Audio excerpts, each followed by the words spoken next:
Israeli security forces intercepted a boat on the Dead Sea before dawn Monday and arrested 2 Palestinians attempting to smuggle weapons from Jordan to Israel. A dinghy carrying a number of AK-47 rifles, magazines and additional weaponry was apprehended earlier today, the army and Israel police said. The army noted the Palestinians plan to smuggle the weapons into the West Bank. This is not the first attempt to smuggle weapons via the Dead Sea. In December 2006, Israeli security forces arrested a Jordanian and an Israeli who used an inflatable boat to smuggle guns and drugs into Israel from Jordan.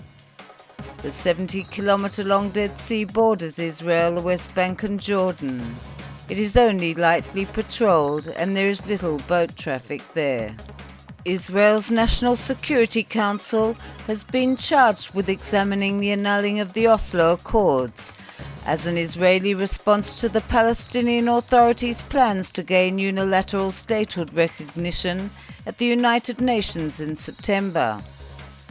Prime Minister Benjamin Netanyahu's office confirmed that the Council is examining a number of alternatives ahead of September and will present them to the political echelon for a decision when completed. Israeli officials believe the Palestinians will skirt the Security Council and will appeal directly to the General Assembly in order to avoid a potential American veto. The Palestinian proposal is expected to receive the backing of more than 140 UN members.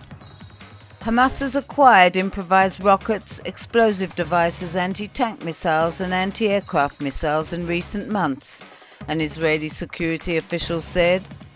Much of the weapons acquired by the terrorist organization in the Gaza Strip have been coordinated by Iran, the official said.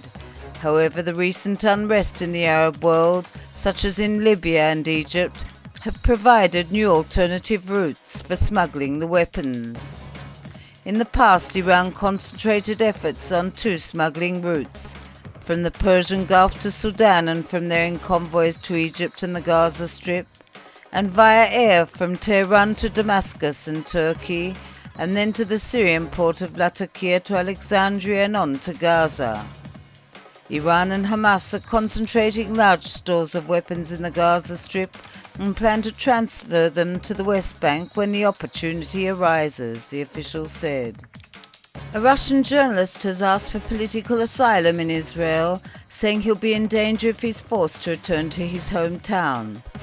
Sergei Kuznikov, who arrived in Israel nearly a month ago, is still waiting for a response from Jerusalem to his request. Currently, he's staying at the Ben Gurion airport until a solution is found, he told reporters. Kuznikov worked as a journalist for Svoboda Radio in his hometown Yekaterinburg, but said he was forced to flee the country after he reported series of reports on corruption there. Kuznikov said the authorities have been hassling him for several years, especially after the International Crime Court in The Hague ruled that the authorities were infringing on freedom of speech. The Syrian cabinet has approved a law that allows the formation of political parties other than the ruling Ba'ath Party, provided they adhere to democratic principles, a state news agency Sana said. The Ba'ath Party, which has banned opposition groups since 1963 military coup, has been under pressure to abandon its monopoly on power amid a 4-month uprising that has called for the toppling of Syrian President Bashar Assad.